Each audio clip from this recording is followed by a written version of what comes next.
Buenas tardes, bienvenidos a la rotación de urología. La clase de hoy incluye 3 clases. La primera, anatomía y fisiología del aparato urinario. Vamos a ver también algunos síntomas y signos de la parte urológica también. Y vamos a tratar algunos detalles de una enfermedad bastante frecuente que es la hiperplasia benigna de próstata. ¿Alguien me puede decir, por favor, qué significa esto? ¿Qué es lo que pueden ustedes observar? Hematuria.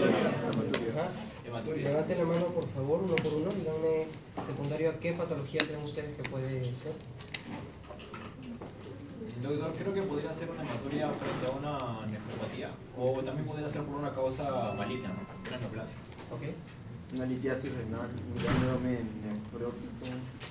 nefrítico, síndrome nefrítico. ¿Alguien más? ¿Alguna otra idea? ¿Algo más? Sí, exactamente. Hay muchas patologías que pueden causar hematuria de diferentes grados, ya lo vamos a ver más adelante. Entre ellas, tumores a cualquier nivel, riñón, uretra, vejiga, uretra incluso. Hiperplasia benigna de la próstata puede manifestarse también con hematurias anemizantes, severas, recurrentes, que requieren transfusión, requieren estabilización hemodinámica del paciente. Asimismo, patología litiásica, patología infecciosa, ¿no? Los objetivos de esta clase son comprender la anatomía y fisiología del aparato urinario, explicar la organización estructural del riñón, el resto de los componentes, asimismo conocer los síntomas y signos más frecuentes en esta especialidad y, como les comentaba, vamos a tocar también algunos aspectos clínicos y terapéuticos de la hiperplasia benigna de próstata. Tenemos que comenzar la anatomía hablando del riñón. El riñón es un órgano par, ¿no? En la mayoría de los casos, de 12 a 14 centímetros de largo por 4 centímetros de ancho generalmente. Tiene una localización retroperitoneal, el peso es aproximadamente de 150 gramos. Está cubierto por una cápsula fibrosa llamada cápsula de Gerota, ¿sí? Y es importante conocer que tanto el riñón derecho como el riñón izquierdo guardan relaciones con órganos intraperitoneales y con el aparato vascular. El derecho y el izquierdo, ambos, tienen relación directa en su polo superomedial con la glándula suprarrenal. Aquí en este esquema vemos en amarillo la relación con la glándula suprarrenal. Pero en cuanto a estructuras peritoneales tenemos diferencia. Por ejemplo, en el lado derecho tenemos obviamente relación con el hígado, tenemos también relación con el duodeno, es importante, hay relación también con el ángulo hepático del colon, mientras que en el lado izquierdo tenemos relación con el vaso, con el estómago, con el ángulo esplénico del colon, tenemos relación también con la cola de páncreas, y hay diferencias también en cuanto a la parte vascular. ¿Por qué creen ustedes que es importante conocer las diferentes relaciones del riñón derecho con respecto al lado izquierdo? Levanten la mano, por favor. Por las posibles complicaciones que podría haber ante una metástasis. Sí, es una de ellas. En realidad, en general, es sobre todo por una cuestión del abordaje quirúrgico. Es diferente prepararse para abordar desde el punto de vista quirúrgico un riñón derecho que un riñón izquierdo. Son diferentes las estructuras y también la parte vascular. Aquí tenemos al riñón, la glándula suprarrenal por acá. Esa estructura que se colorea, ¿qué es? Y la corteza. Perfecto, la corteza. ¿Esa? Las pirámides. Médula, ajá, exacto, a través de las pirámides. La corteza y la médula juntas, ¿qué forman? El parénquima renal, la parte funcional del riñón, ¿verdad? Y después de que la orina se forma a nivel de estas estructuras que se llaman papilas renales, ¿qué sigue? ¿Qué estructuras? Cálices menores. Exacto, los cálices menores, que son generalmente de 8 a 10, estos confluyen para formar ¿qué estructuras? Exacto, cáliz superior, cáliz medio y cáliz inferior, ¿sí? Y después de eso la orina pasa hacia la pelvis renal y posteriormente al uretra, ¿sí? Muy bien. ¿Cuáles son las funciones de estos riñones? En primer lugar, la excreción de los productos de desecho. Los productos de desecho dependen de la sustancia que se ha metabolizado. La urea nos permite, la eliminación de la urea, es producto del metabolismo de los aminoácidos. Por otro lado, la creatinina, producto del metabolismo de la creatina, eliminamos también ácido úrico, bilirrubina y algunos productos de las hormonas. También tenemos otras funciones como por ejemplo la regulación del equilibrio ácido-base, regulación del equilibrio hídrico y electrolítico. Tenemos también regulación de la presión arterial, a través de la eliminación del agua y sodio y del sistema renina-angiotensina-aldosterona, que lo vamos a ver también más adelante. Tenemos función de producción de eritrocitos a través de la hormona eritropoyetina. Esta eritropoyetina, la mayor cantidad se forma en el riñón, ¿sí? Se forma en las células intersticiales peritubulares. Tenemos también como función la producción de vitamina D3 y la síntesis de glucosa a través de la gluconeogénesis, en segundo lugar después del hígado. Les comentaba que era importante la vasculatura renal. Este vaso grande vertical en rojo, ¿cómo se llama? Este abdominal. abdominal. Arteria abdominal inferior. Arteria abdominal. Esto La grande, aorta. la aorta, exacto. ¿Y esto azul grande? La vena cava inferior. La vena cava, perfecto. ¿Esto de acá?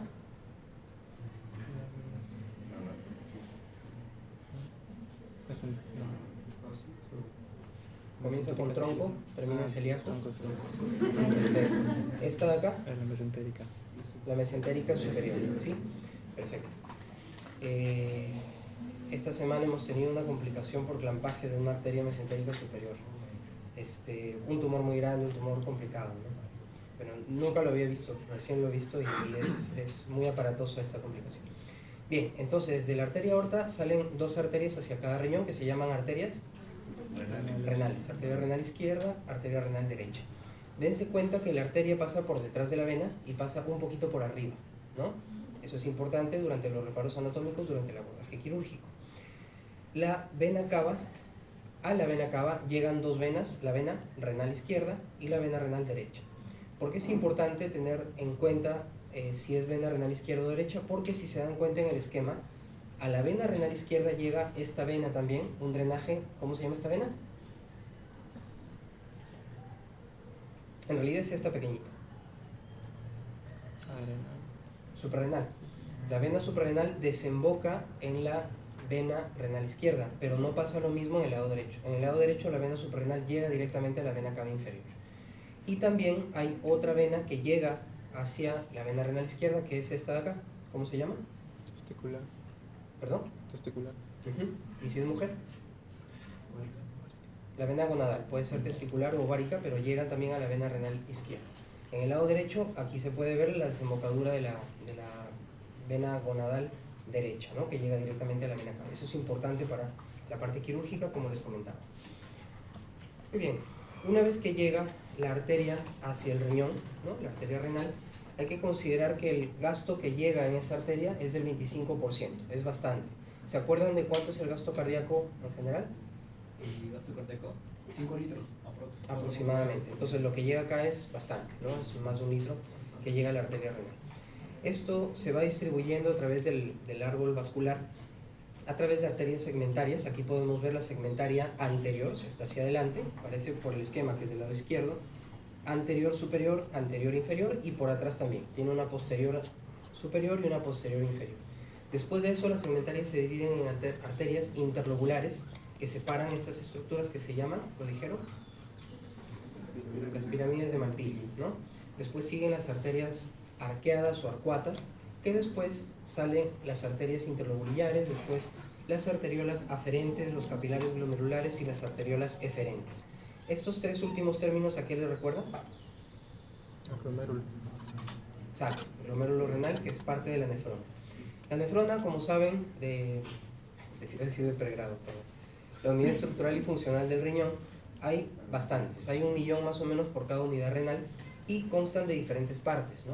Tenemos el glomérulo renal, que tiene arteriola aferente, capilares y arteriola eferente, cápsula de Bowman. Tenemos después la vía colectora, que después de la cápsula de Bowman sigue el túbulo contorneado proximal, el asa de Henle, el túbulo contorneado distal y el túbulo colector. Nos enfocamos un poco en el glomérulo renal. La arteriola aferente lleva sangre hacia los glomérulos, que después de un proceso de filtración, de ultrafiltrado, hay cambios aquí a nivel del glomérulo que botan una sangre diferente hacia la arteriola eferente.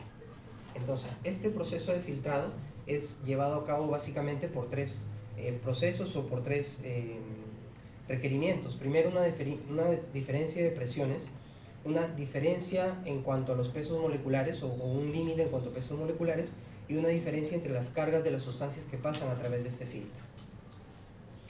La unión de los capilares glomerulares con la cápsula de Bowman tiene más o menos esta estructura. En rojo podemos ver el endotelio capilar, que es fenestrado, o sea que tiene huequitos por donde pasan algunas sustancias. Después tenemos en azul la membrana basal, que tiene una carga negativa. ¿Qué quiere decir? Que solamente van a pasar por acá elementos con carga positiva. Y tenemos estas células en verde, ¿cómo se llaman? Los podocitos, que tienen ramificaciones de su citoplasma que se unen entre ellas formando poros en hendidura que solamente dejan pasar sustancias menores de 70.000 Daltons. Ok. Cuando hablamos del diferencial de presiones para que se pueda provocar un filtrado adecuado, tenemos que considerar que la sangre en la arteriola aferente llega con una presión hidrostática aproximadamente de 60 milímetros de mercurio. Esta presión tiene que, o mejor dicho, a esta presión se le opone una presión hidrostática también de todas las sustancias que ya están en la cápsula de Bowman, que es alrededor de 18 milímetros de mercurio. Obviamente, esta presión positiva hace que ingresen algunas sustancias y que la sangre, más allá de cuando ya ingresaron las sustancias a la cápsula de Bowman, se concentre un poco más y se genere un aumento en la concentración de proteínas, provocando también una presión coloidosmótica o presión oncótica de alrededor de 32 milímetros de mercurio. Entonces, la presión efectiva de filtrado es 60 menos 18 menos 32. ¿Cuánto sale? 10. Exacto, la presión de filtrado es alrededor de 10 milímetros de mercurio. Y con esta presión de filtrado logramos un filtrado de 125 mililitros por minuto, o lo que es igual 180 litros al día. Es bastante, ¿no? Obviamente no orinamos 180 litros al día, más o menos la producción de orina varía de 2 a 2.5 litros de orina en 24 horas, y eso es gracias a la segunda parte de esta nefrona, que es la vía colectora, con procesos de reabsorción y de secreción que vamos a ver en un ratito. En situaciones normales, ¿qué pasa por el glomérulo renal? ¿Cuáles son las sustancias que pasan? En primer lugar, el agua. En segundo lugar, los electrolitos, los aminoácidos, pasa glucosa también, pasan las sustancias de desecho que ya conversamos, creatinina, urea y ácido úrico.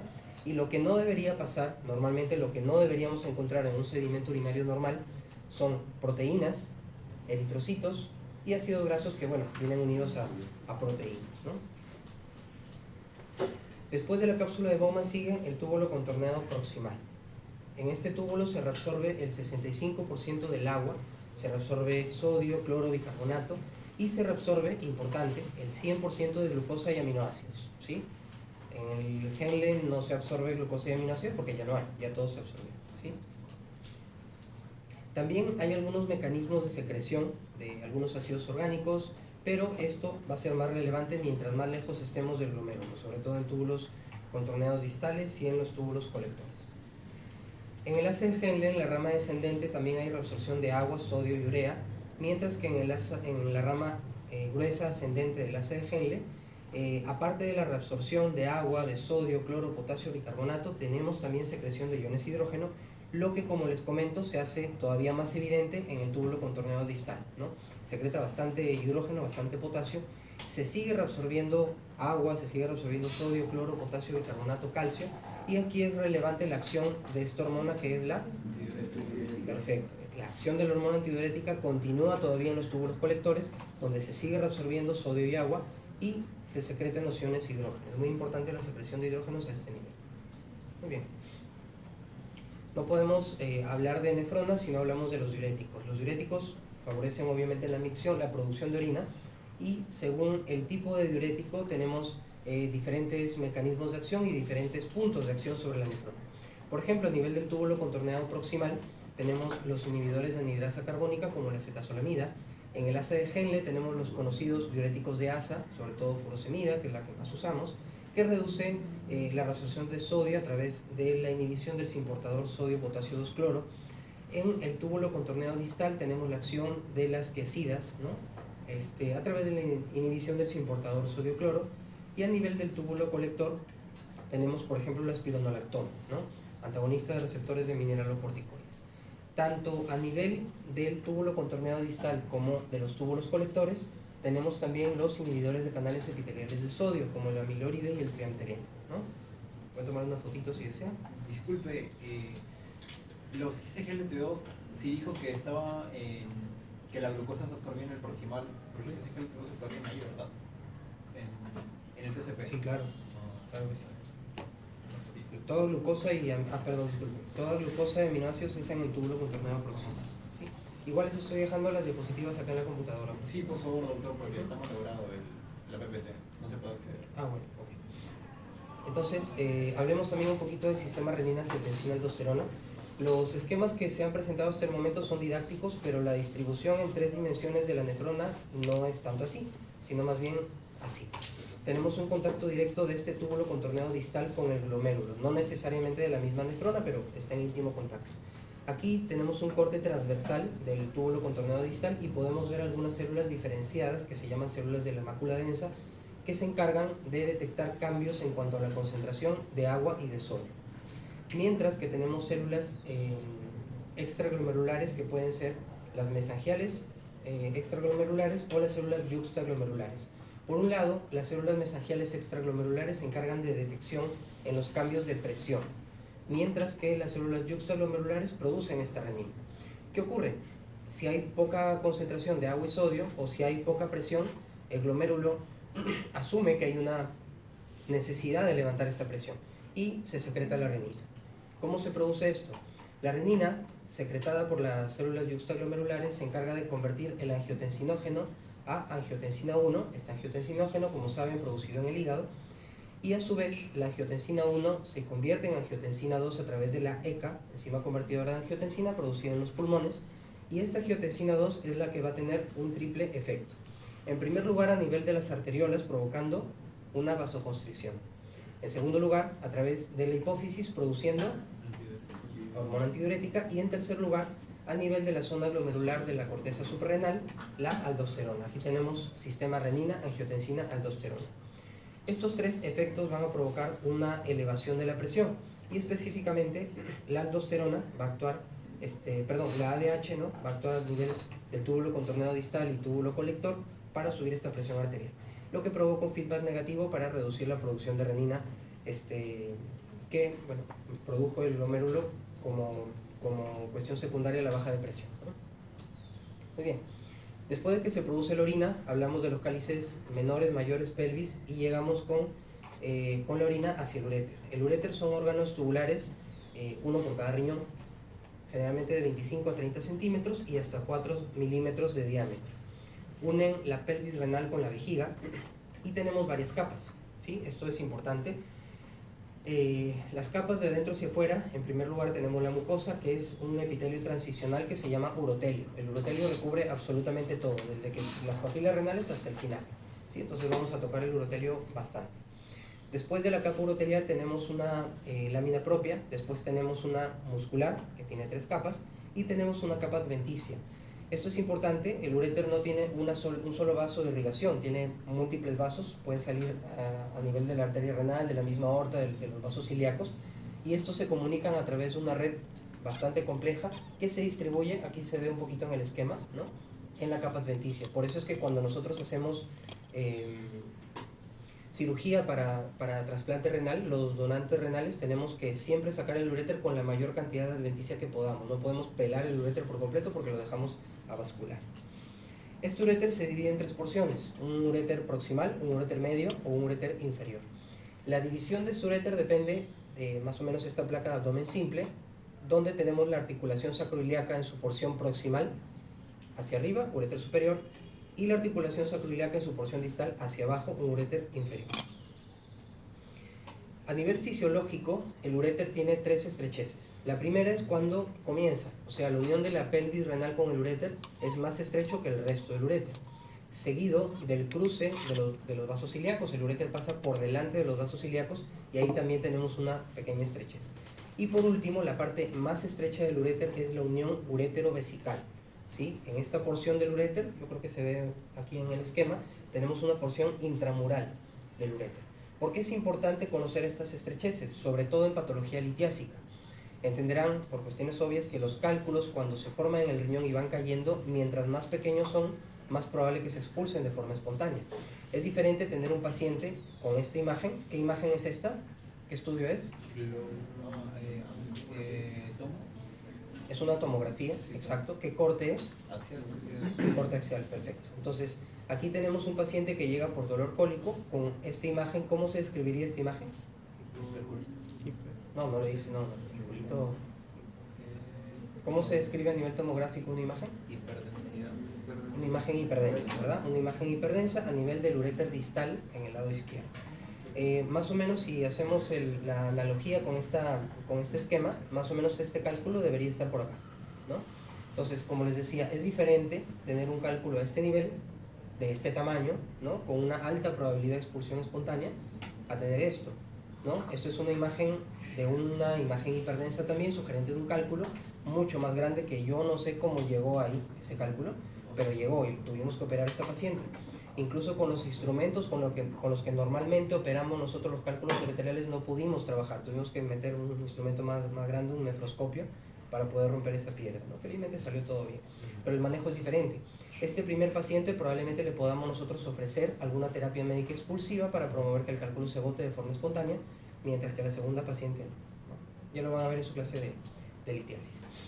Doctor, disculpe, ¿y ese cálculo tuvo que bajar necesariamente por el ureter? Ese cálculo grandote. ¿No hay posibilidad de que se haya formado en la vejiga? No, no se forma en la vejiga. Lo que sí puede haber pasado es que haya crecido a ese nivel. Aquí no está en la vejiga, está en realidad en el uréter, en la unión del uréter con la vejiga. Después de que pasamos los uréteres, la orina llega hacia la vejiga, que es un órgano hueco, un órgano de almacenaje. Obviamente hay relaciones según el sexo del paciente. Acá tenemos una pelvis femenina, esta es la vejiga, y tenemos una relación hacia adelante con esta estructura, ¿cómo se llama? Conductor. Sínfisis del pubis, ¿sí? Hacia atrás tenemos la vagina, tenemos esto, el útero, y hacia adelante pues el repliegue peritoneal anterior, ¿no? Hacia abajo obviamente el ureter. En el varón, esta es la vejiga, ¿qué tenemos acá? La próstata por debajo, hacia adelante también la sínfisis del pubis, hacia arriba también el repliegue peritoneal, y acá tenemos ¿qué? Conductos en las glándulas Las vesículas seminales. Las vesículas seminales, y detrás tenemos el recto, ¿no? Que están demasiado grandes las vesículas, pero ahí está.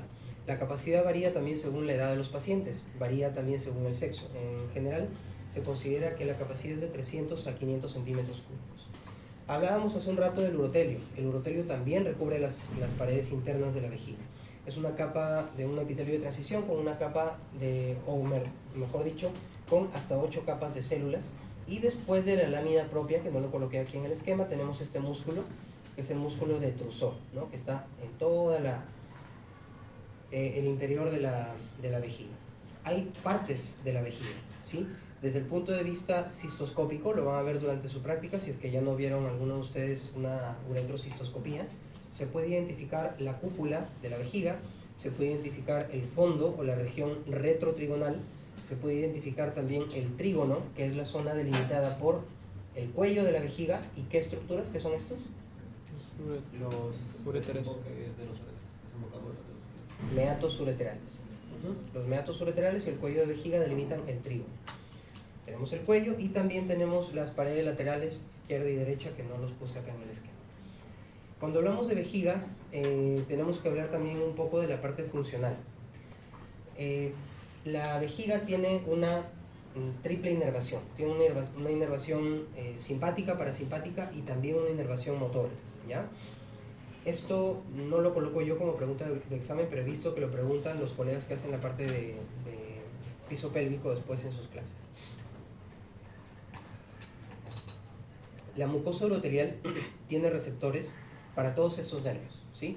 Entonces, cuando nosotros estimulamos a la vejiga desde el punto de vista parasimpático, ¿cuál es el efecto que podríamos tener? ¿Qué creen ustedes? Una estimulación parasimpática de la vejiga. La necesidad de orinar. Exacto, la necesidad de orinar, la necesidad de micción.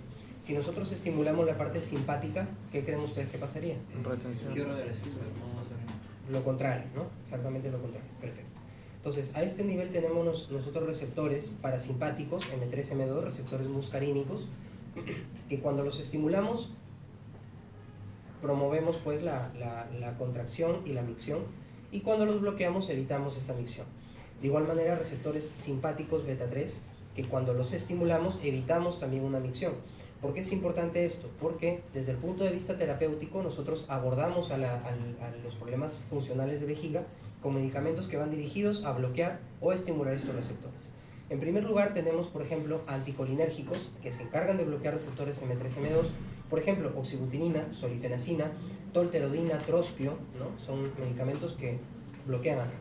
Y por otro lado tenemos también los betamiméticos, en primer lugar el mirabegrón, de 25 o de 50 miligramos, que se encarga de estimular este receptor simpático para evitar contracciones involuntarias en la vejiga, ¿sí? Por otro lado también tenemos receptores motosomáticos a través del nervio pudendo que llegan al cuello de vejiga. En el varón son bastante relevantes, sobre todo porque llegan también algunos músculos periprostáticos, periuretrales a nivel de la uretra prostática. Aquí, por ejemplo, tenemos nosotros alfa bloqueantes. Temprano hablábamos con dos de sus compañeros en la práctica. Los alfa bloqueantes, tamsulosina, oxazosina, terazosina, silodosina, los utilizamos sobre todo ¿para qué patología? Hiperplasia benigna de próstata. Perfecto. Hablando de la micción, tenemos dos fases, una fase de llenado y una fase de vaciamiento. La fase de llenado es en la que estamos ahorita todos nosotros, no estamos orinando y la vejiga va a seguir recibiendo orina durante cierto tiempo. Durante esta fase de llenado necesitamos una vejiga relajada, una vejiga que tenga un compliance adecuado. ¿Alguien sabe qué es un compliance? ¿No? El compliance es la capacidad que tiene cualquier estructura para distenderse de forma directamente proporcional al volumen y a la presión que le aplicamos. Entonces, como decir, como que sea elástica la vejiga, ¿no? Generalmente a los 150 centímetros cúbicos de llenado vesical ya tenemos el primer deseo miccional, lo que se vuelve un deseo miccional máximo alrededor de los 500 centímetros cúbicos. Cuando ya tenemos muchas ganas de orinar, vamos al baño, se relaja el esfínter y pasamos nosotros a la fase de vaciamiento, que no solamente incluye la relajación del esfínter urinario externo, sino también a las contracciones del detrusor. Estas contracciones, doctores, son involuntarias, no se olviden, ¿sí? Uno puede empujar, lo que quiera para ayudarse un poco, pero las contracciones del detrusor es lo que provoca una micción fisiológicamente adecuada. Es importante que durante la fase miccional las presiones en la vejiga sean menores o iguales a 42 centímetros cúbicos. Vimos en el esquema que les puse de los cálculos y de las estrecheces del uréter, el uréter intramural forma un mecanismo antirreflujo, ¿sí? O sea, si la vejiga está llena o una orina, no hay ningún problema si es que la presión no supera los 42 centímetros de agua. Si supera esta presión, ya ese mecanismo antirreflujo se vence y la orina no solamente sale, sino también que genera reflujo vésico ureteral y llega la orina al riñón y tenemos probablemente deterioro de la función renal, ¿sí? Durante esta fase de llenado podemos tener, todos nosotros que estamos ahorita sentados en fase de llenado, algunos síntomas urinarios, ¿sí? ¿Qué significa urgencia? Exacto, una necesidad imperiosa de ir al baño, ¿sí? ¿Qué significa polaquiuria? Repetidas micciones. Orinar de forma muy frecuente, ¿verdad? Nicturia, levantarse en la noche más de una vez al baño. Disuria, ardor al oír. Estos síntomas se presentan sobre todo por compromiso en la fase de llenado en la fisiología miccional. Mientras que en la fase de vaciamiento tenemos otros síntomas como la disminución del calibre de chorro. ¿Qué significa? Disminución del calibre del chorro, tal cual. Pujos, ¿qué significa?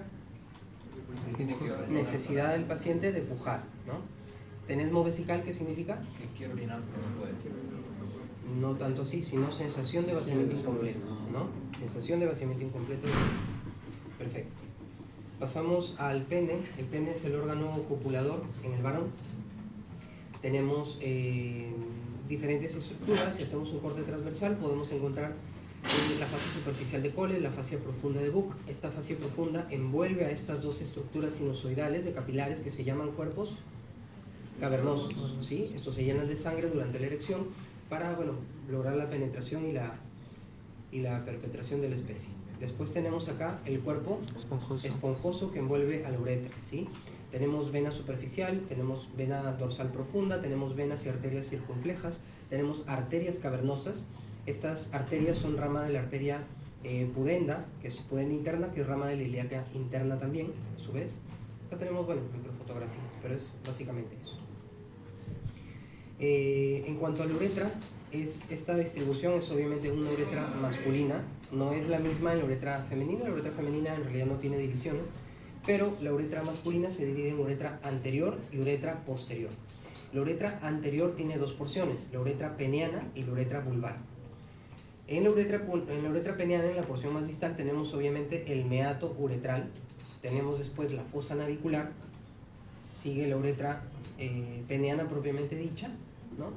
Y después la uretra vulvar, que es la zona de la uretra más ancha, ¿sí? Esta uretra vulvar. Después tenemos esta estructura. ¿Qué es esta estructura? ¿Saben ustedes? Esfínter. Exacto, es el esfínter urinario externo, ¿sí? Este esfínter urinario tiene inervación somática, ¿ya? Los varones, si no estamos orinando, es porque estamos contrayendo el esfínter urinario externo. Aquí están las glándulas de Cooper, no se lo he colocado en la presentación, pero bueno, en el esquema está. En este esfínter urinario externo está incluida la uretra membranosa, ¿sí? Eso es importante. Cuando nosotros hacemos una uretrocistoscopía e ingresamos mirando por acá por la uretra, podemos decirle al paciente que tosa o que puje y se ve cómo se contrae el esfínter urinario externo en el varón. Después de eso pasamos a la uretra prostática, que es la porción de la uretra que está dentro de la próstata y nos permite, la uretrocistoscopía nuevamente, poder evaluar el grado de obstrucción provocado por una hiperplasia benigna de próstata, ¿sí? Los testículos son las gónadas masculinas, se forman en la cavidad abdominal, más o menos a partir de la semana 31 o 32, y antes del nacimiento comienza su descenso. Disculpen, a partir de la semana 32 comienza su descenso. Este descenso puede continuar durante el periodo extrauterino. Si cuando nacen algún niño varón no tiene los testículos en la cavidad escrotal, ¿cómo se le llama? Perfecto, criptorquídeo, testículo no descendido, puede ser unilateral, bilateral. Este testículo, al momento de descender, pasa a través del conducto inguinal, del anillo inguinal interno, pasa a través del anillo inguinal externo y llega hacia la cavidad escrotal. Al momento de descender el testículo, que se forma en cavidad peritoneal, arrastran consigo un montón de estructuras vasculares, estructuras nerviosas, estructuras también que cubren a este mismo testículo, formando las 7 capas del testículo que están acá en el esquema, ¿no? Tenemos la piel, tenemos el darto, la fascia espermática externa, la fascia espermática interna, y entre ellos tenemos el músculo cremaster, tenemos las láminas de la túnica vaginal, la lámina parietal y la lámina visceral, que es la que tiene contacto directo con el testículo, que está envuelto por una capa de tejido fibroso que se llama albuginia, ¿sí? Aquí tenemos otro corte del testículo, podemos ver los túbulos seminíferos organizados en los lobulillos, tenemos el rete testis, tenemos los conductos, se llaman eferentes también, y tenemos esa estructura que está encima del testículo que se llama epidídimo, cabeza, cuerpo y cola, ¿sí? Si hacemos un corte, bueno, esta es una microfotografía de los túbulos seminíferos, podemos ver una distribución concéntrica de algunas células. En primer lugar, tenemos importancia para esta clase, la célula de Sertoli, que nutren y dan soporte a las espermatogonias, ¿no? Durante su formación, su diferenciación hacia los espermatozoides. Estas células secretan algunas hormonas como la inhibina, la antimuleriana también, y forman la barrera hematotesticular. La FSH es la hormona que estimula estas células de Sertoli, ¿sí? Eso es importante.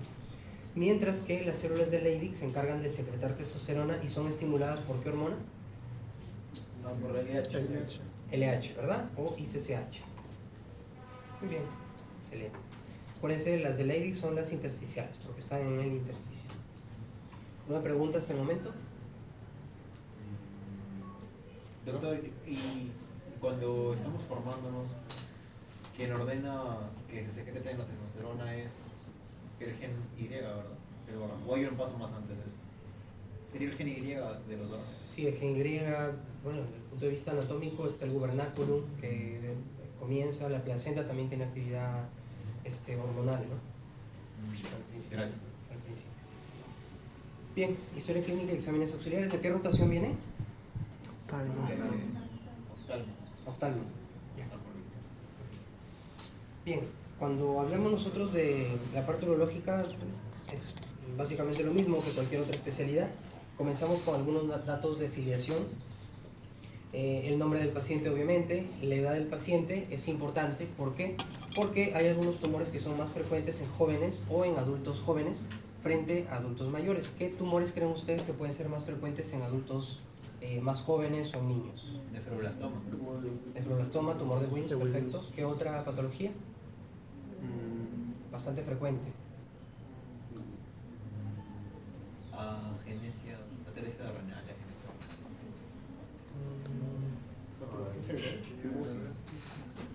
Claro, patologías, ¿no? Pero en cuanto a tumores, el tumor testicular, ¿sí? El tumor testicular es frecuente en la segunda o tercera década de la vida, así que hay que tener bastante cuidado.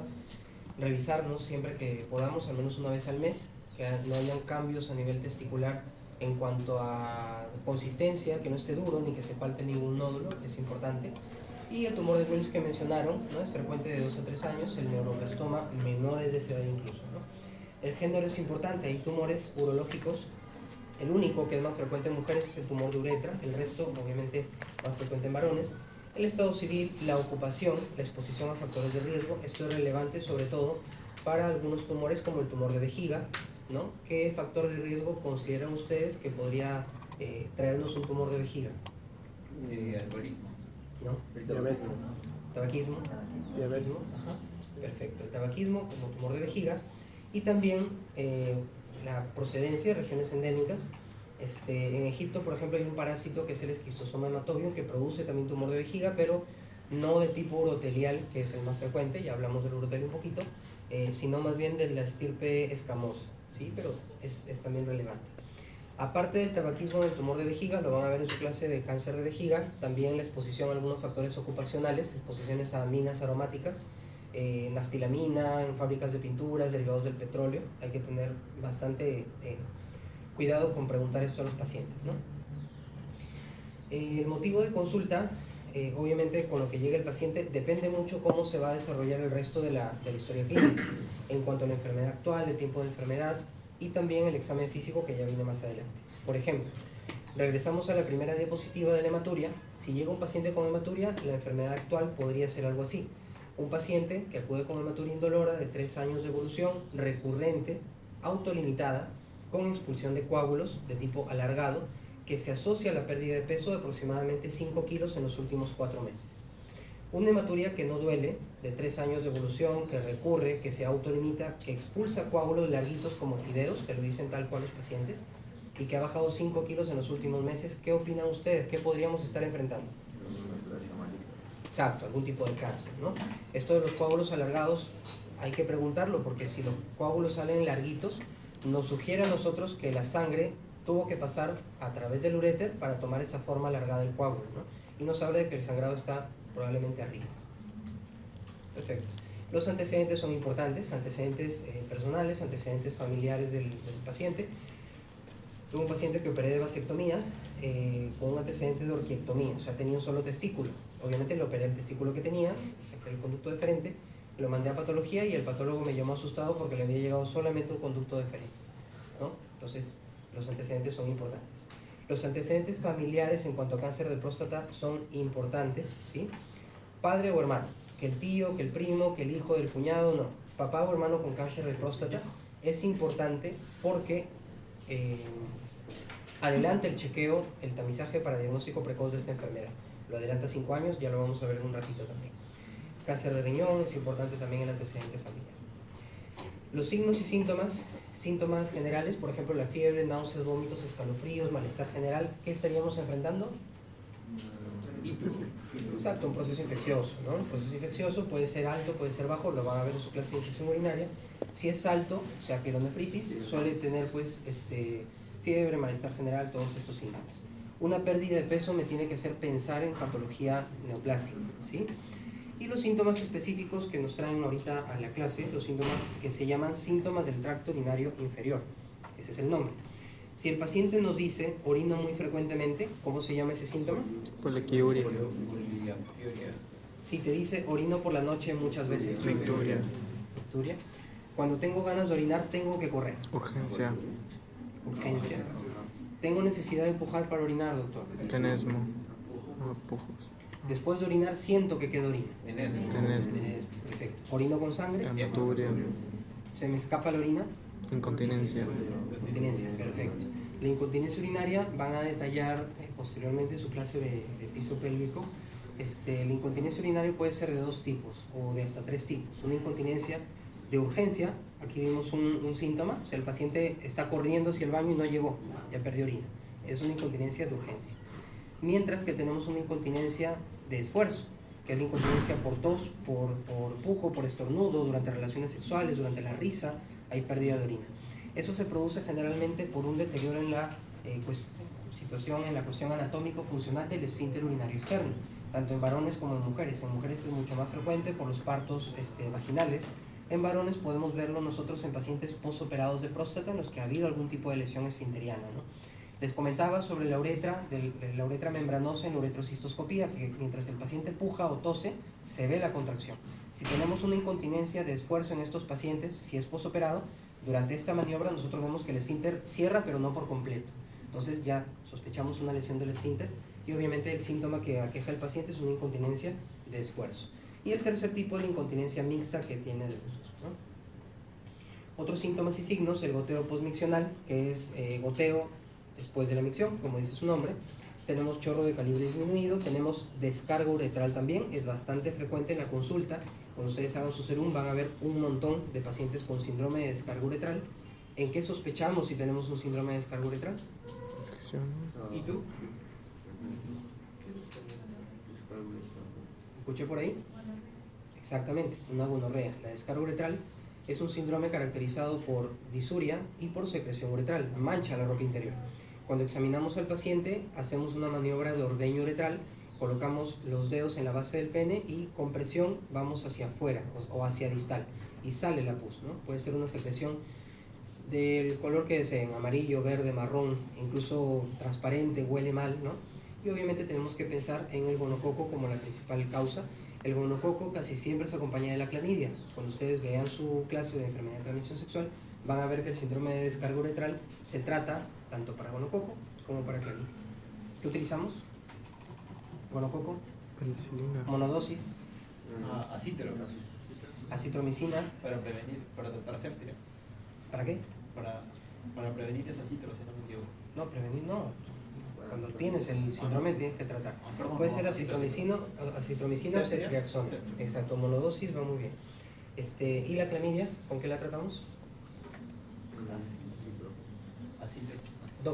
Doxi de primera línea, doxiciclina 100 miligramos 2 veces al día por una semana, se acabó la clamidia y bueno, la gonorrea.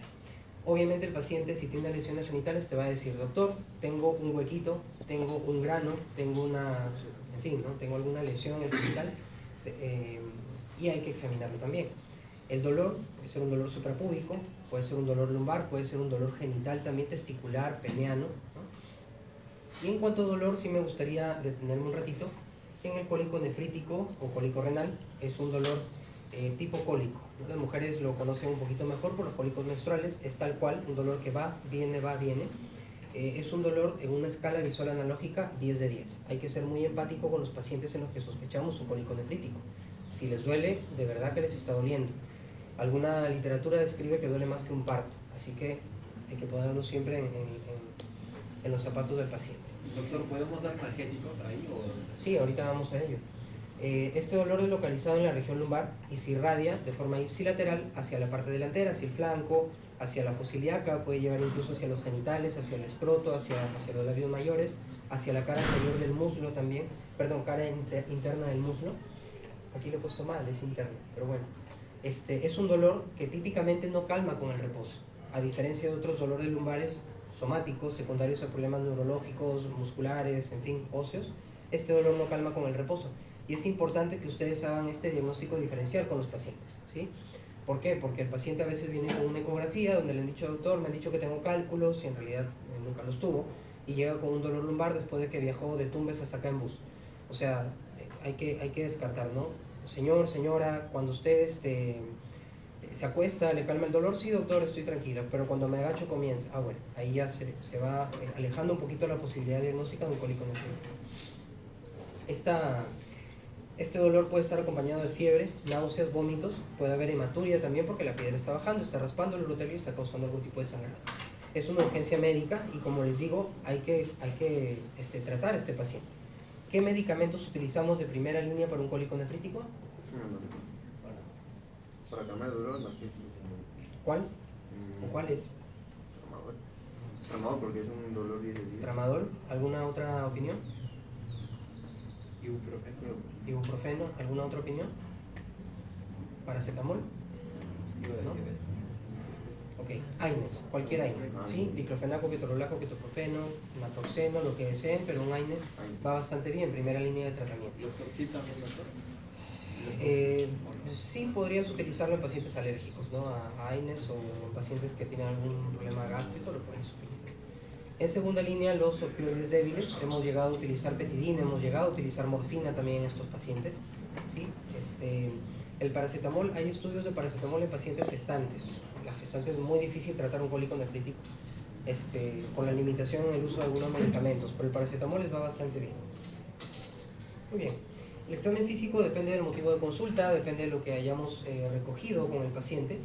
En general, tenemos que ver signos vitales, tenemos que ver el tejido celular subcutáneo, buscando edemas, obviamente. Es importante los signos vitales. Hay pacientes que me han llegado a mí a una consulta y que están mal, o sea, pacientes sépticos con pielonefritis, que obviamente hay que tener en cuenta para ver si los mandamos a emergencia para una evaluación un poco más rápida. El primer grupo de este año, de aquí de uno de sus compañeros, en las prácticas fue evaluar a una paciente postoperada mía y por los signos vitales vio que estaba taquicárdica, que estaba hipotensa y la paciente estaba chocándose, ¿no? Pudimos mandar a la unidad, felizmente la paciente salió, pero identificó los signos vitales, que es sumamente importante, ¿sí? Es importante palpar el abdomen, hay que ver las cicatrices. Esta es una paciente que yo iba a operar de unos cálculos, que los residentes me dijeron que no tenía ningún antecedente quirúrgico y cuando la vi sí tenía un antecedente muy grande. Bueno, la cirugía no es la misma, ¿no? La cirugía aumenta la complejidad en estos casos. Hay que palpar masas abdominales. Antiguamente teníamos, o existía, yo no he visto tanto, una triada clásica de hematuria, dolor abdominal y masa palpable. ¿Cuál es esa triada clásica? Seguro la han visto en semiología.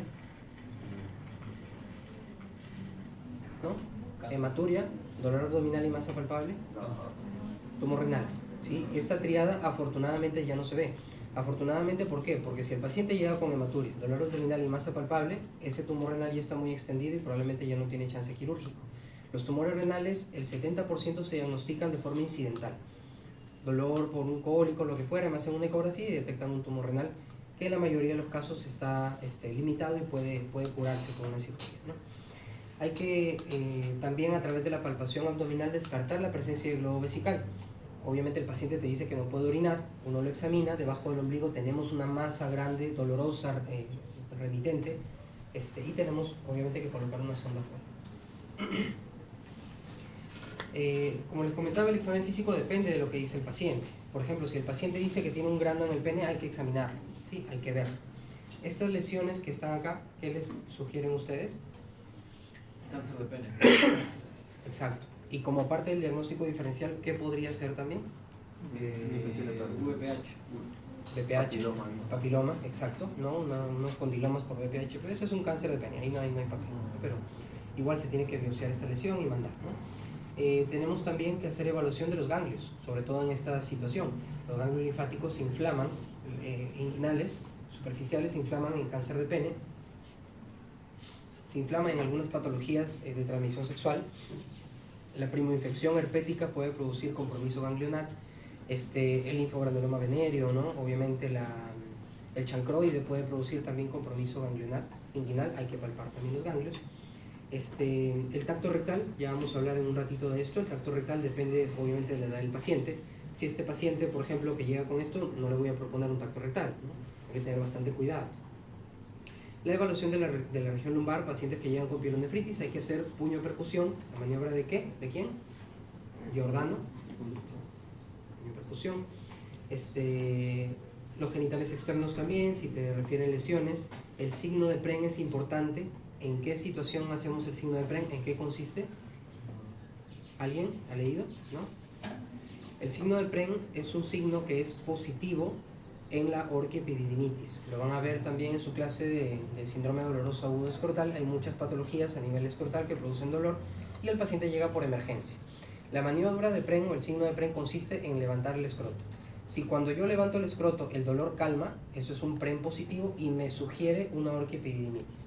Obviamente el dolor testicular tiene que ir pues a una ecografía escrotal, pero es importante desde el punto de vista de semiología, ¿no? Un segundito, por favor. ¿Aló? ¿Qué tal? Ya, bacán.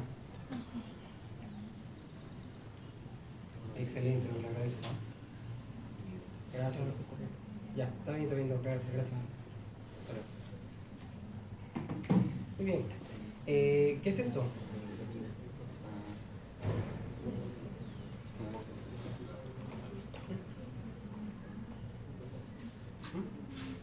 Son los genitales, obviamente, de un niño. ¿Perdón? No, eso no existe. Son los genitales de un niño, esto es el escroto, ¿no? Y la maniobra que se está realizando se llama transiluminación. Es la colocación de una fuente de luz detrás del escroto para ver si es que existe este signo, que es la transiluminiscencia, que nos sugiere qué patología. Hidrocele, perfecto, un hidrocele comunicante. El hidrocele es secundario en los niños a la persistencia del conducto peritoneo vaginal, ¿sí? Hablábamos temprano de que el testículo cuando baja arrastra una serie de estructuras, incluyendo el peritoneo, lo que forma la lámina parietal y vaginal de la túnica vaginal en el escroto.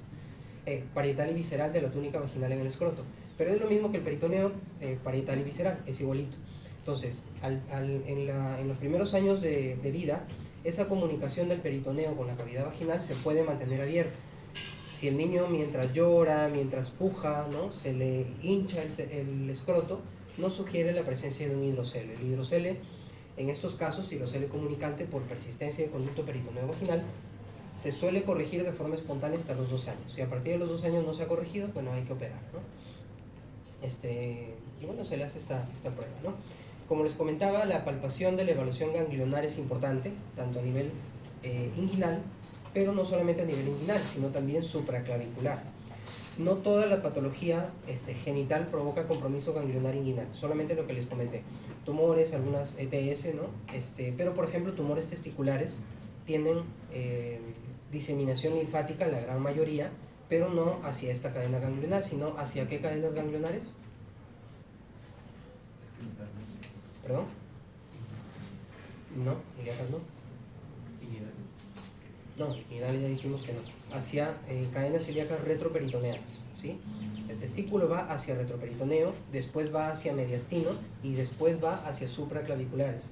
Llegan pacientes con tumores de testículo muy avanzados que ya tienen un compromiso supraclavicular. No dejen de palpar la región supraclavicular, incluso en los pacientes en los que sospechan un tumor testicular. Muy bien, uno de los síntomas más frecuentes, la hematuria. Hay diferentes grados, puede corresponder a muchas patologías, desde infecciones urinarias hasta tumores malignos a cualquier nivel. Litiasis, síndrome nefrítico, que bueno, no es de competencia nuestro, pero puede ser. Puede ser indolora, puede ser con algún tipo de dolor, puede venir con coágulos o sin coágulos. Como podemos ver en este paciente, esta hematuria es mucho más leve que la primera que vimos, ¿no? El tacto rectal es parte del examen físico, pero no está indicado en todos los pacientes. El tacto rectal se utiliza como parte del diagnóstico, del tamizaje para diagnóstico precoz de cáncer de próstata, junto con otra herramienta. ¿Cómo se llama esa otra herramienta? Exacto, PSA, antígeno prostático específico, ¿sí? Ok. Entonces, el tacto rectal como parte del tamizaje lo solicitamos, lo recomendamos a los varones de 50 a 75 años, ¿sí? Este tamizaje puede adelantarse 5 años si tenemos el antecedente familiar que comentamos, el papá o hermano con cáncer de próstata, o si tenemos ascendencia afro, ¿no? Pacientes de raza negra tienen que comenzar este chequeo a partir de los 45 años también. El tacto rectal consiste en introducir el dedo a través del ano para palpar algunas características de la próstata, ¿sí? Las características que buscamos nosotros palpar no las vamos a recoger con una resonancia, con una tomografía, ni con una ecografía. Por eso es que todavía el tacto rectal tiene vigencia. Aparte de evaluar el tamaño de la próstata, que lo describimos generalmente de 2x2, de 3x4, en fin, es cuestión de práctica, tenemos que identificar la consistencia. La consistencia normal de una próstata es o fibroelástica o fibromuscular, ¿sí? Fibroelástica, así o así, y sospecha de alguna patología maligna es ante la presencia de nódulos que podemos palparlo nosotros, similar al nudillo o como la frente, una próstata pétrea se palpa tal cual, ¿no? Tenemos que evaluar si es que se palpan los bordes de la próstata, si es que la próstata es móvil, cuando nosotros hacemos el tacto rectal, si se mueve la próstata, porque si la próstata no se mueve y sospechamos un tumor en la próstata, es probable que este tumor ya se haya extendido a estructuras vecinas y no permita pues, la movilidad de la glándula, ¿no?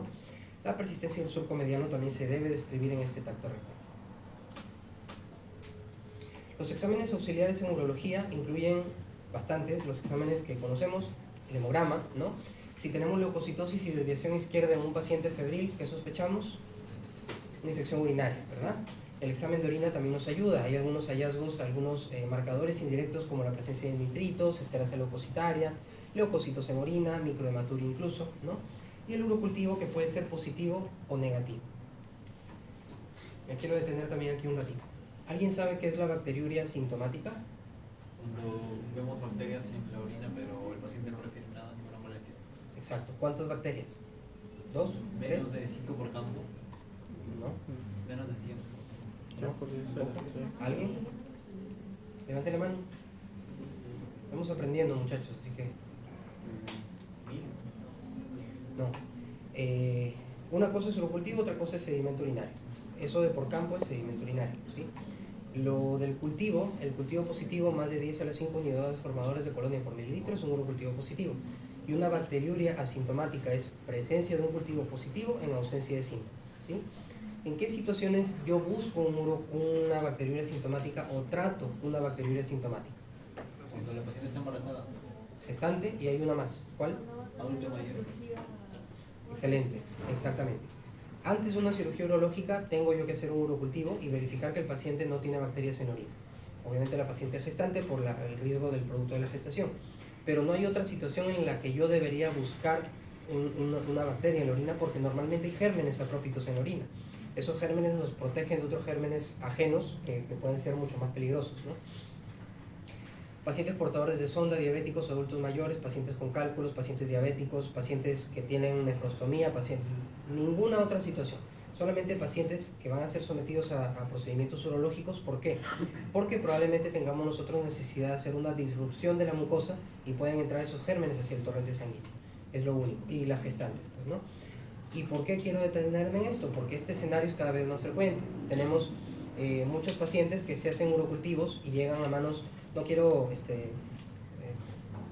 ofender a nadie, pero internistas, infectólogos incluso, ginecólogos, muchos urólogos también dan tratamiento a pacientes con bacteriuria asintomática y no deberíamos hacerlo porque tenemos altas tasas de resistencia. Ya saben que esta es la epidemia del siglo XXI, de este siglo, según la OMS. Entonces hay que evitar, ¿sí? Hay que evitar dar antibióticos si no tenemos realmente la necesidad. Tenemos algunos estudios de imagen, como por ejemplo rayos X de abdomen simple. ¿Cómo se describen las imágenes en los rayos X de abdomen simple? Exacto, radiolúcido, radiopaco. Estas imágenes, ¿cómo se describirían? ¿Esta de acá o esta de acá? Radiopacas. ¿Qué me sugerirían, por ejemplo? Exacto, cálculos, ¿verdad? Cálculos en ambos riñones. La ecografía, sí, es nuestra aliada, nuestra mejor amiga. La ecografía puede ser renal, vesical, prostática. Es el examen de inicio, sobre todo porque no emite radiación. Es bastante segura en algunos grupos poblacionales, como los niños o las embarazadas. Nos permite identificar también tumores o algunas malformaciones. ¿Qué es esta ecografía? ¿Cómo se describen las imágenes en las ecografías? Hiperecoicas. Perfecto. ¿Qué es esto? Un quiste. ¿Qué es esto grande? Negro. Eso es vejiga. ¿Y esto, chiquito? Podría ser un cálculo. ¿Un cálculo? ¿Sí? Ok, esto es una vejiga y esto es una sonda, el globito de la sonda. ¿Sí? Esto que se ve acá es la próstata. La sonda sigue a través de la uretra, ¿no? Pero me pareció bonita la imagen, le tomé una foto. ¿Esta imagen qué es? Vejiga. También es una vejiga. Y estas estructuras que se ven aquí en el piso de la vejiga, ¿qué son? Que proyectan sombra acústica posterior, hiperecogénicas, son cálculos, ¿sí? Imágenes hiperecogénicas que proyectan sombra acústica posterior son cálculos. Perfecto. ¿Esta qué estructura es? Vejiga. También una vejiga, excelente. ¿Y qué es esto? Tumor. Así es una estructura levemente hiperecogénica, ¿no? Le coloco el Doppler y mire, capta, tiene ahí sus vasitos y todo, ¿no? Nos sugiere un tumor. ¿Y esto qué es? Vejiga. ¿Alguien tiene otra opinión?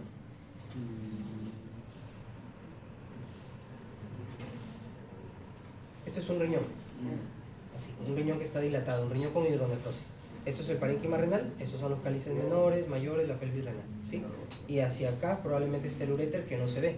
El uréter no se ve adecuadamente en la ecografía, ¿sí? La sensibilidad es baja para el diagnóstico de patología ureteral de la ecografía.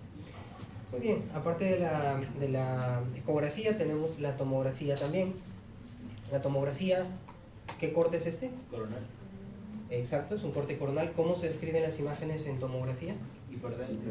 Hiperdensas, hipodensas, ok.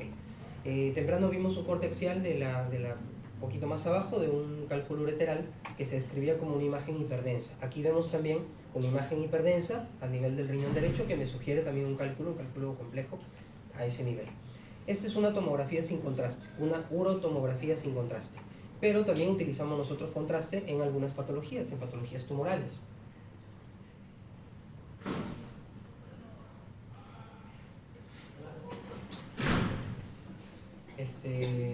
Disculpen, sino que hoy día le tomé foto de esto porque me acuerdo que no tenía la foto de la tumoración.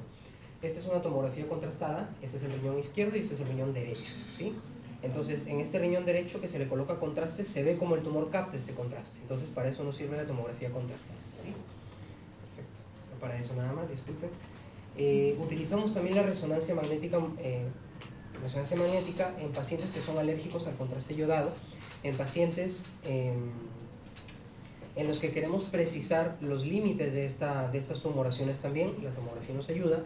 También nos sirve tanto la tomografía como la resonancia para evaluar compromiso linfático, ¿sí? Si tenemos un tumor como el que vimos en la imagen, hay generalmente compromiso linfático a nivel de los ganglios que están por acá, más o menos.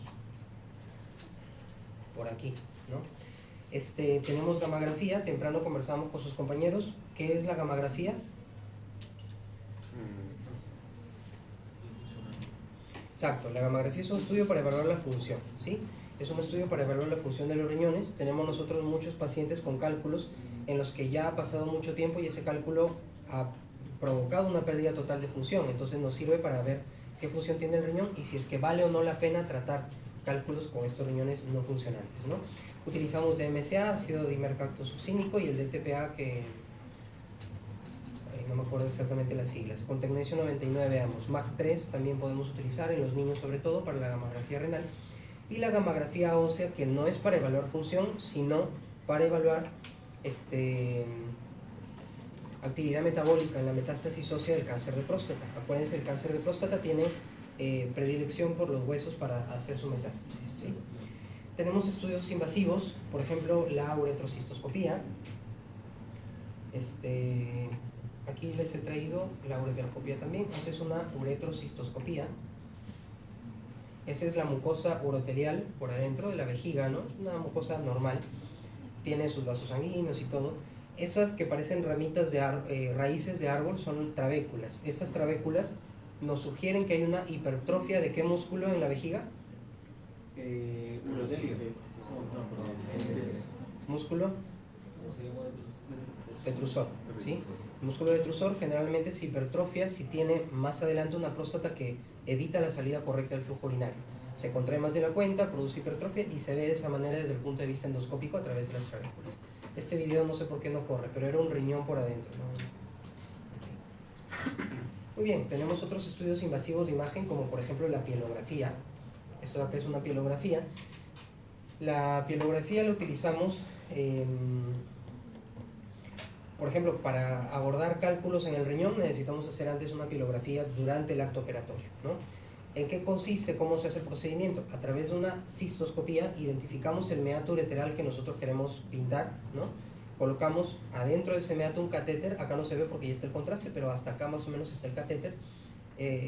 Sacamos el cistoscopio, todo, y a través del catéter colocamos contraste iodado. Tiramos las placas y esa es la imagen que se ve, ¿no? De toda la vía colectora del riñón. En este caso, previo a una cirugía renal para ver por dónde vamos a ingresar en ese riñón a tratar los cálculos renales. Tenemos uretrografía también. Ahí está, esta es una imagen, una uretrografía. ¿Qué es esto? ¿Qué es esto? Esto es una pelvis, ¿verdad? Sí. Ok. Para la uretrografía el paciente tiene que estar en posición oblicua. Aquí tenemos también la articulación coxofemoral, ¿no? Y llenamos la vejiga con una sonda pequeña, le colocamos contraste y después a través del meato uretral colocamos también contraste y podemos ver signos como esto, ¿no? Una estrechez en la uretra. Esta es la uretra vulvar, que es la zona más ancha de la uretra, como comentamos, y tenemos una estrechez uretral que lo más seguro es que requiera tratamiento quirúrgico. Tenemos otros estudios como una biopsia de próstata, ¿sí? La biopsia de próstata puede hacerse transrectal o puede hacerse también transperineal, ¿ya? Biopsias renales no hacemos generalmente porque si nosotros tenemos imágenes como estas en la tomografía, ya el diagnóstico está hecho. Eso hay que sacarlo. O sea, no es que tengamos nosotros que hacer una biopsia para comprobar la malignidad de una tumoración renal. Hay algunos signos tomográficos, sobre todo la captación de contraste, ¿sí? La tomografía que utilizamos en urología se llama UroTEM o urotomografía espiral multicorte, en este caso con contraste, y tiene 3 fases, ¿sí? Una es la fase sin contraste, la otra es la fase contrastada o nefrográfica, en la que el riñón, o sea, el contraste está en el riñón. La diferencia de unidades Hansfield, que es como se mide la dureza en la tomografía, tiene que ser más de 25 para que a mí me sugiera una patología maligna, ¿sí? Muy bien. ¿Alguna pregunta hasta el momento? Exámenes auxiliares, ¿no? Bien. Vamos a ver hiperplasia benigna de la próstata en unos escasos minutos. La próstata está debajo de la vejiga de los varones, es un órgano glandular más o menos de 20 gramos, tiene una forma de nuez. Su función es producir el líquido prostático, que es más o menos un 30% del volumen del semen, que se encarga de nutrir y proteger a los espermatozoides, tiene un pH alcalino y neutraliza obviamente la acidez de la vagina. Sus relaciones son por arriba con la vejiga, por atrás con el recto, por acá también las vesículas seminales, ¿no? Hacia abajo tenemos la uretra membranosa junto con el esfínter urinario externo de inervación somática. Es importante las zonas de McNeil, ¿no? Son zonas, es una distribución a nivel anatomopatológico con algunos cambios, ¿no? Histológicos de la glándula. Podemos identificar acá la zona periuretral de la próstata, tenemos la zona central, un poquito hacia atrás, y más hacia atrás la zona periférica, tenemos acá la zona de transición y la zona fibromuscular hacia adelante. Aquí tenemos otros esquemas también, ¿no? La zona periuretral, la zona central, la zona periférica, la zona anterior o fibromuscular y la zona de transición. ¿Por qué es importante esto? Porque la hiperplasia benigna de próstata es a expensas de la zona de transición, ¿sí? Mientras que el cáncer de próstata es a expensas de la zona periférica.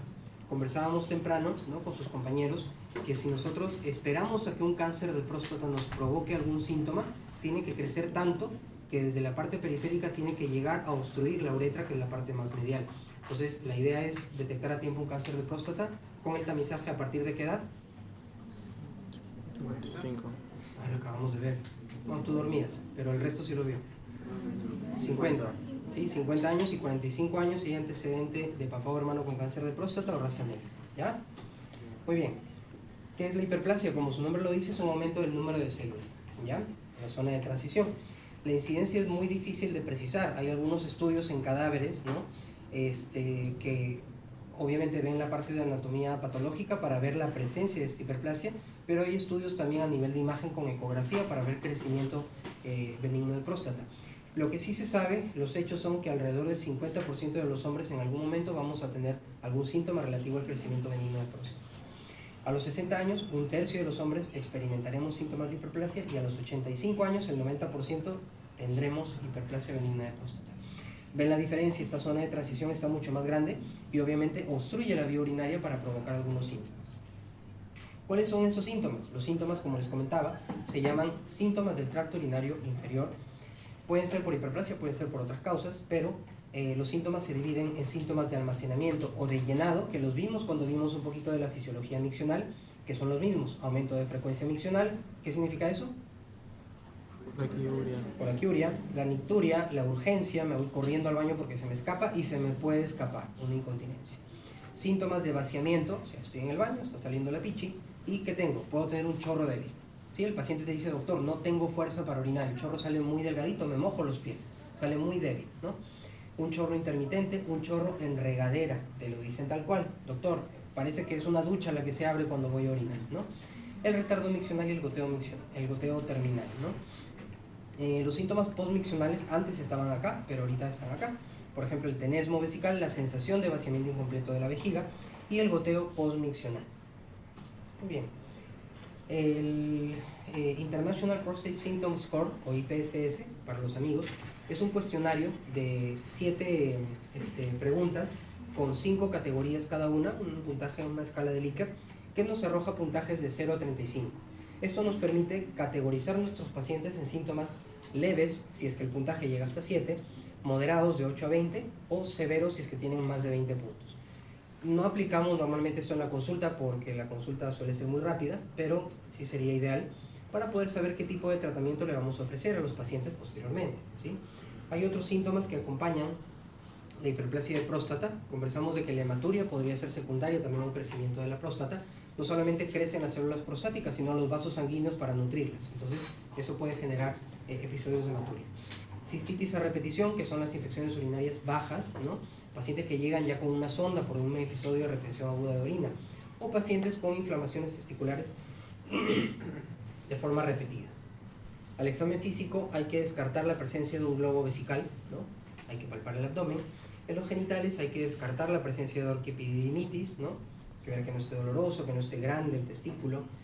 A nivel del tracto rectal es sobre todo porque estos pacientes suelen tener más de 50 años, ¿sí? Entonces hay que hacer el tacto, pero como parte del tamizaje para diagnóstico precoz de cáncer de próstata. ¿A partir de qué edad? 50. Perfecto. ¿Y el PSA? ¿Qué es el PSA? Antígeno prostático específico. Ajá. Quiere decir que es un antígeno que es específico y que es de la próstata. O sea, no hay otra glándula, no hay otra estructura en el cuerpo que produzca este PSA. Es específico de la próstata, pero que les quede claro que no es específico del cáncer de próstata, ¿sí? Hablábamos hace un ratito, la próstata más o menos pesa 20 gramos, o lo pueden ver ustedes en la literatura como de 20 centímetros cúbicos de volumen. Son unidades que se suelen usar de forma equivalente. Imagínense una próstata de 100 o de 200 centímetros cúbicos. Es esperable que por el aumento del número de células tengamos también una elevación del PSA. De igual manera, cistitis, orquiepididimitis, prostatitis, manipulación urológica, pacientes en los que se le coloca una sonda, podemos tener un antígeno prostático específico elevado, no solamente en cáncer, ¿sí? No hay un límite específico para hiperplasia benigna de próstata. Hemos tenido próstatas muy grandes, hasta de 350 centímetros cúbicos, son papayas, o sea, son próstatas muy grandes, ¿no? Complicado el manejo quirúrgico también. La ecografía es parte de los estudios iniciales que utilizamos en esta patología. Estas imágenes ya las vieron. Esto es una B, es un riñón, ¿verdad? Un riñón con hidronefrosis en el contexto de una hiperplasia benigna de próstata. También tenemos nosotros que considerar un signo de alarma. Acá tenemos un cálculo con vejiga, con una vejiga, perdón, con cálculos, que también tenemos nosotros que evaluar cuando hacemos esta ecografía, ¿no? El tamaño de la próstata, la hidronefrosis o la retención urinaria postmiccional. Normalmente nosotros tenemos ganas de ir al baño, vamos al baño y siempre queda cierto residuo. ¿Cuánto debe ser este residuo? Más o menos del 15 al 20%, es algo completamente fisiológico. En valor absoluto, mientras se mantenga por debajo de 50 centímetros cúbicos, todo bien. Pero por encima de este nivel ya tenemos nosotros que considerarlo para ver qué tratamiento le ofrecemos al paciente. Porque la retención urinaria postmiccional, la hidronefrosis o los cálculos en vejiga nos hablan de progresión de enfermedad. Estos pacientes tienen que ir a cirugía, ¿sí? Otros estudios, la uretrocistoscopía, que ya ustedes la vieron. Hay otros estudios como la flujometría, que consiste en evaluar el flujo a través de un instrumento que se llama flujómetro. Uno orina en ese flujómetro y nos habla de qué volumen en unidad de tiempo está eliminando el paciente, ¿no? El flujo normal es por encima de 10, por encima de 12 en el varón, no habría problema, pero hay flujos de 3 centímetros cúbicos por segundo. O sea, el chorrito que sale ahí es muy poquito, ¿no? Mientras que la urodinamia nos permite identificar desde el punto de vista funcional la micción. La vejiga, el esfínter, todo eso en estos pacientes es un estudio invasivo, es un estudio un poco incómodo. No todos los pacientes con hiperplasia benigna de próstata requieren estos estudios urodinámicos, sino más bien pacientes en los que sospechamos que aparte de la obstrucción prostática tenemos algún compromiso funcional de la vejiga y para ver cómo va a quedar después de la intervención. Pacientes con ACV, enfermedad de Parkinson, demencia, pacientes con enfermedades de Alzheimer, pacientes con algún trauma vertebromedular, ¿no? obviamente tienen también cierto compromiso funcional en la vejiga. Entonces, si es un paciente que usa sonda, que tiene un alto residuo postmiccional, no necesariamente es provocado por el crecimiento de la próstata. Puede ser que uno lo opere y que el paciente vuelva a hacer retención, no por un problema obstructivo, sino porque la vejiga no se contrae, ¿sí? El tratamiento, como les comentaba, depende mucho del IPSS, ¿sí? El tratamiento puede ser médico, un tratamiento quirúrgico, y las medidas higiénico-dietéticas en todos los casos. Estas medidas higiénico-dietéticas son importantes sobre todo en pacientes con síntomas irritativos o síntomas de llenado. Ya hablamos de la colagiuria, la anicturia, la disuria, la urgencia y la incontinencia por urgencia. En estos pacientes, evitar tomar líquidos muy tarde les ayuda mucho, ¿sí? De 2 a 3 horas antes de su horario de dormir, que suspendan todo tipo de líquido, ya no se van a levantar por la madrugada, ¿sí? Evitar irritantes de la vejiga como el café, el té, las bebidas alcohólicas, los cigarrillos, las gaseosas, comidas muy condimentadas, también les ayudan bastante a estos pacientes, ¿ya? Y obviamente el tratamiento médico. Si los síntomas son leves, podemos utilizar, ya hablamos de los alfa-bloqueantes, ¿no? Tamsulosina, terazocina, silodocina. Si los síntomas son leves, también podemos utilizar inhibidores de fosfodiesterasa 5 como el tadalafilo en dosis de 5 miligramos diarios. Y si es que el paciente tiene síntomas irritativos que no se controlan con estos dos medicamentos, ¿sí? Podemos utilizar también medicamentos anticolinérgicos, lo que les hablaba de la fisiología de la micción, ya para controlar las contracciones. Anticolinérgicos como la oxibutinina o la solifenacina, o betamiméticos como el mirabegrón de 25 a 50 miligramos diarios, ¿no? Hoy en la consulta con sus compañeros hemos visto 2 pacientes con sintomatología leve, en los que controlaron con la tamsulosina los síntomas obstructivos, pero continuaban levantándose 5 a 6 veces por la noche. Entonces hubo necesidad de agregar estos medicamentos para una mejor calidad de sueño y calidad de vida. Si tenemos síntomas moderados, podemos agregar también inhibidores de 5-alfa reductasa como el dutasteride o el finasteride. Estos medicamentos a mediano o a largo plazo provocan una reducción en el volumen de la próstata. Sí, doctor, ¿no? Que con este medicamento de marca que tiene el Prostacil me siento muy bien a la semana. Eso es mentira. El dutasteride y el finasteride comienza su efecto a partir del 4º al 6º mes, ¿sí? Ok. Estos medicamentos tienen algunos efectos adversos porque bloquean la conversión de la testosterona en dihidrotestosterona, que es la funcional de la testosterona.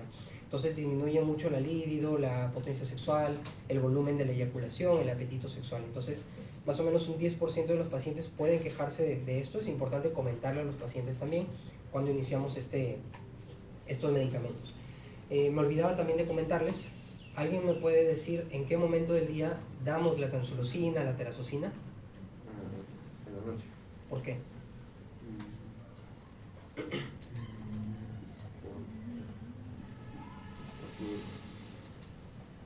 Porque ya no consume ningún alimento, bebidas, en cambio en el día. No. Se utiliza en la noche, efectivamente, porque el efecto adverso más importante de estos medicamentos es la Somnolencia.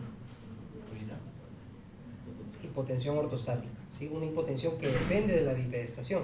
O sea, si el paciente se lo toma y se acuesta, no va a ocurrir ningún problema, ¿ya? Esto es bastante frecuente en adultos mayores. Yo he tenido pacientes que me han llamado, doctor, me caí en la madrugada porque tomé el medicamento y no... Bueno, en esos casos también no es la mayoría, pero sí podíamos a lo mejor evitar el uso de estos medicamentos, pero se lo tiene que decir a los pacientes, ¿ya? Muchos llegan también, doctor, me tomo el medicamento al mediodía y me siento mareado, no, pues pásalo para la noche. Obviamente, como ya a estos pacientes les dijimos que no tomen líquido muy tarde por la noche y este medicamento lo van a tomar de último, tienen que tomarlo con poquita agua. Un traguito, 2 traguitos, suficiente, ¿no? Muy bien. Regresamos. Dutasteride, finasteride para síntomas moderados o incluso severos. Pero si tenemos nosotros algunas indicaciones de progresión que vimos en la ecografía, como por ejemplo la retención patológica, cálculos en vejiga, hidronefrosis, tú le puedes dar un montón de tamsulosina, no vas a resolver esto, tienes que operar, ¿sí? Y hay indicaciones quirúrgicas desde el punto de vista clínico también, pacientes que llegan orinando con sangre 1 vez al mes, 2 veces al mes, hay que operarlos. Pacientes que utilizan sonda, pacientes que tienen cistitis u orquiepididimitis a repetición, también tenemos que proponerles el tratamiento quirúrgico de inicio. El tipo de cirugía depende del tamaño de la próstata. Antiguamente dividíamos nosotros en próstatas de 80 gramos o 80 centímetros cúbicos, a menos pueden ir para un tratamiento endoscópico, o próstatas de más de este volumen van para un tratamiento con cirugía abierta. Ahorita podemos dividirlo más o menos así. Próstatas de hasta 80 gramos podemos ofrecerles una resección transuretral de la próstata, ¿sí? Esto es un procedimiento endoscópico, se ingresa a través del pene, ¿no? Se visualiza la obstrucción y a través de un asa de resección con energía eléctrica se realiza la resección paulatina de adentro hacia afuera, de todo el volumen prostático. Les coloco acá, les aclaro monopolar porque se utiliza energía monopolar, ¿ya? Para la resección, la RTU de próstata monopolar, utilizamos sustancias. Esas sustancias de irrigación son sustancias hipoosmolares, agua destilada, glicina, y si nosotros tenemos una próstata muy voluminosa, muy grande, y tenemos más tiempo operando al paciente y más tiempo al paciente con el contacto con estas sustancias, podemos provocar alteraciones en el medio interno que pueden llevar al paciente incluso a diálisis. Entonces hay que tener mucha precaución en usar esta tecnología de RTU monopolar. Tiene 40 años ya en el mercado, o sea, si podemos utilizar la bipolar, incluso para las próstatas pequeñas, sería ideal. Esta RTU bipolar es igualita a la monopolar, la diferencia es que las sustancias que utilizamos son cloruro de sodio, que es isoosmolar, ¿no? Entonces, no tiene tanto problema en cuanto a desequilibrio electrolítico, podemos usarla. Y si tenemos próstatas ya muy voluminosas, ¿no? Más de 100 gramos, podemos proponer cirugía abierta. Prostatectomía simple, que puede ser transvesical, que es la que nosotros nos hemos formado en el hospital, o puede ser retropúbica también, la cirugía abierta, ¿no? En los últimos años se ha desarrollado la enucleación prostática con láser de Holmium. Esta enucleación prostática tiene menor tiempo de recuperación, menor tiempo de uso de sonda, se puede utilizar para cualquier tipo de próstata, pequeña, mediana o grande, no hay ninguna restricción. El sangrado es mucho menor, la recuperación es más rápida, pero es más caro, ¿no? El costo es más o menos el doble, ¿no? En las instituciones públicas tengo entendido que el hospital Rebagliati es el que está haciendo, ¿no? No sé otros hospitales del MINSA si estarán haciendo, pero es una muy buena opción. Que les quede claro, para ustedes, para sus papás, para sus abuelos, cualquier tipo de cirugía para enfermedad benigna de próstata, no importa si es endoscópica, monopolar, bipolar, con láser, si es abierta, el principio quirúrgico es el mismo. Es un principio de desobstrucción. Siempre queda una porción periférica que es la cápsula prostática. En esa cápsula prostática está pegadita el esfínter urinario externo y por fuera discurren también unos plexos neurovasculares que se encargan de la erección. Entonces, conservar esta cápsula nos permite mantener la continencia del paciente al no tocar el esfínter, ¿no? Que cuando tosa, que cuando puja no pierda orina, y mantener la erección tal cual. Y eso es importante que lo sepan los pacientes o sus familiares, en fin, porque piensan que cuando una cirugía es con corte sale todo, y no es así. La única indicación para sacar todo es el cáncer de próstata. Sale todo, sale próstata, vesículas seminales, sale porción del esfínter si hace falta, porción de la uretra, porción del cuello de vejiga. Pero en cirugía por enfermedad benigna, así sea abierta, no sale todo, siempre queda esta cápsula. A partir de esta cápsula se puede volver a generar tejido prostático, sí. ¿Cuánto tiempo puede pasar? Es variable. Si es una endoscópica o una RTU monopolar o bipolar, pueden pasar 6-7 años, lo que no quiere decir que el paciente sí o sí se tenga que operar, ¿ya? Si es una cirugía abierta suele demorar un poquito más o menos 9 a 12 años, ¿no? De que vuelva a generarse tejido prostático, pero lo más importante es que a partir de esta cápsula prostática también puede haber cáncer, ¿sí? El chequeo continúa con estos pacientes. Su tacto rectal una vez al año, ¿a partir de qué edad? ¿Hasta qué edad? 75 años, hasta los 75 años. Entonces, no hay que descuidarnos de estos pacientes porque ocurre con bastante frecuencia. Pacientes con antecedente quirúrgico, no doctor, a mí me sacaron la próstata hace 30 años y llegan con un PCA en 2500. Entonces, ya con metástasis, ya con poca opción desde el punto de vista terapéutico, ¿no? Muchas gracias, muchachos. Doctor, cuando dijo que un tratamiento con medicamentos para botar los cálculos pequeños, ¿se refería a qué medicamentos? La terapia médica exclusiva